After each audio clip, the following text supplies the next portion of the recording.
Here I am back in the office after spending the most incredible year of my life in Greece. As a middle-aged writer, I finally had the chance to realize a lifelong dream, to explore Greece for a few months and perhaps figure out why this little land continues to exert such a huge influence on me and on the imagination of almost everyone I know. Now I have a stone in my pocket and a story to tell. Where to begin?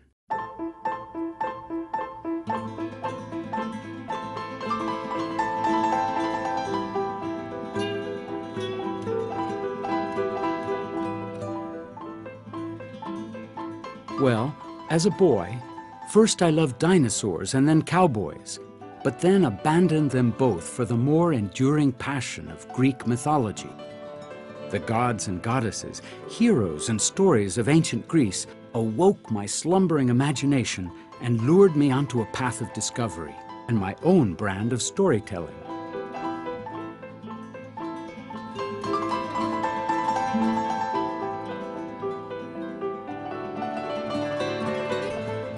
I had traveled all over the world for work and play, and I thought that this trip to Greece would be no different. A month of exploring and research, looking for stories and pictures, but I ended up spending almost a year.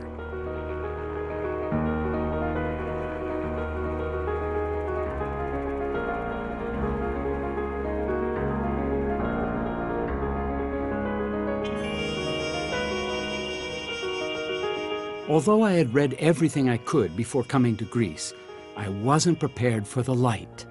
How clear and gentle and soothing it was. The light of Greece opened my eyes, penetrated my pores, expanded my whole being. Why is the light so different in Greece? I don't know, but it is. Everywhere else, the light just is, like your skin, vital but unnoticed. In Greece, it takes on a new dimension. It's luminous, soft, dazzling, legendary, tangible, infinite, spiritual. That's when it struck me, like an arrow, and I understood what the ancient Greeks felt about Apollo, the god of light. This sensation first hit me with all of its force on the island of Delos, where visitors still whisper in awe as they stroll through Apollo's lion-guarded sanctuary. This unique civilization profoundly shaped who we are and how we live, even today. It celebrated the triumph of reason over the violent and irrational, of democracy over the darkness of tyranny. It taught us to govern ourselves with moderation, to heal ourselves with the use of logic, and to express ourselves and our inner soul through art. It taught us about the rights and responsibilities of the individual, about the value of struggle, and the dignity of being fully human and free. Wherever you go all over the world, in every city and town, every university, museum, library, or bookshelf owes something important to Athena, goddess of knowledge and wisdom. It was a Greek idea that knowledge makes us free. And so I set out to explore more of Greece, starting with the kingdom of Poseidon. I had 1,000 Aegean islands to explore. Out of the sea, the islands emerged, archipelago of dreams, stepping stones of summer. Rose-colored beaches of breathless beauty, bathed in golden light, the delicate and delightful threshold of land and sea, where Aphrodite, goddess of love, lust, and loving kindness, emerges from the waves.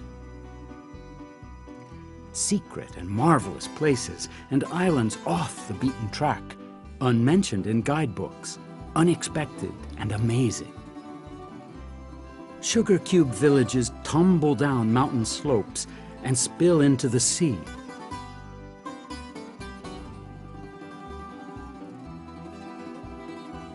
And when the day is done, The moon and her stars paint the sky in brilliant constellations, named from Greek mythology by ancient sailors navigating their way from island to island across the broad sea.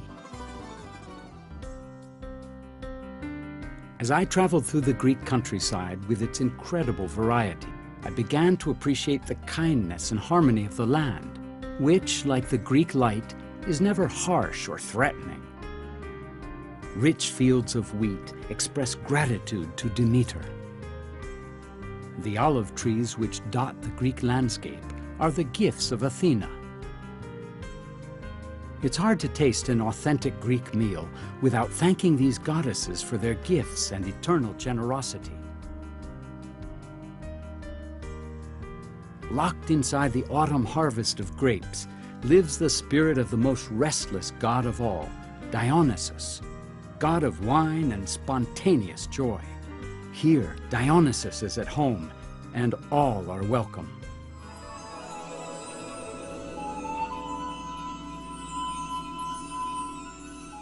Summer ends, and life in Greece ripens toward the fullness and transformation of autumn.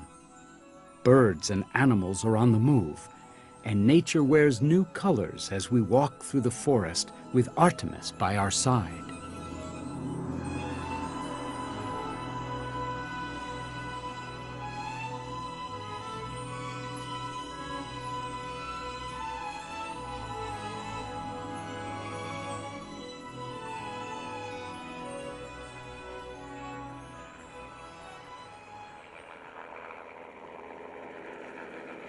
The call of adventure drew me upward into the thin air and snow. The mountains, how dramatic and beautiful they were in this special light.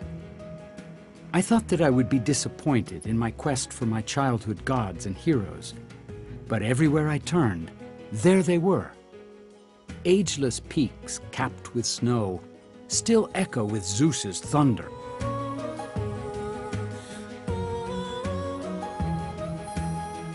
Once upon a time, the father of the gods let loose 2 eagles who swept over the whole earth and met again here at Delphi, the center of the ancient world.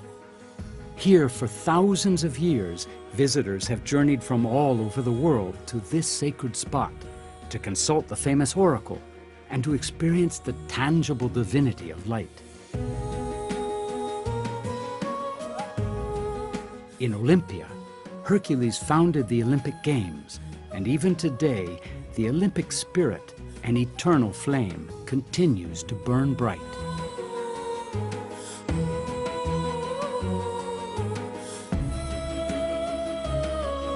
The games and contests of the Olympics celebrated not only the dignity of struggle and the glory of human excellence, but the timelessness of art and beauty as well.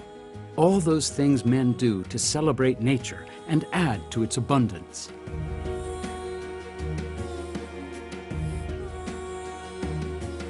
Traveling through Greece, everywhere you discover ancient theaters that still gather the energy of the earth and sky.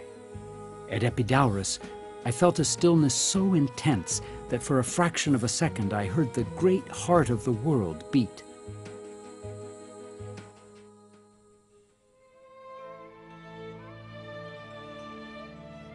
And when a new god came onto the scene, he was also welcomed and accommodated. The old gods took on new names. Byzantine churches and monasteries were built, expressing the Greek people's gratitude for the miracle of life. Every place so unique, so different, so special. And the land's most precious inheritance, beauty, measure, proportion, and human scale, show a balance between man and nature and make visible the dimensions of the heart. I was a little wiser now about how to travel and see things with fresh eyes, and how to understand things with the senses and not just the mind. Greece had made me free and whole.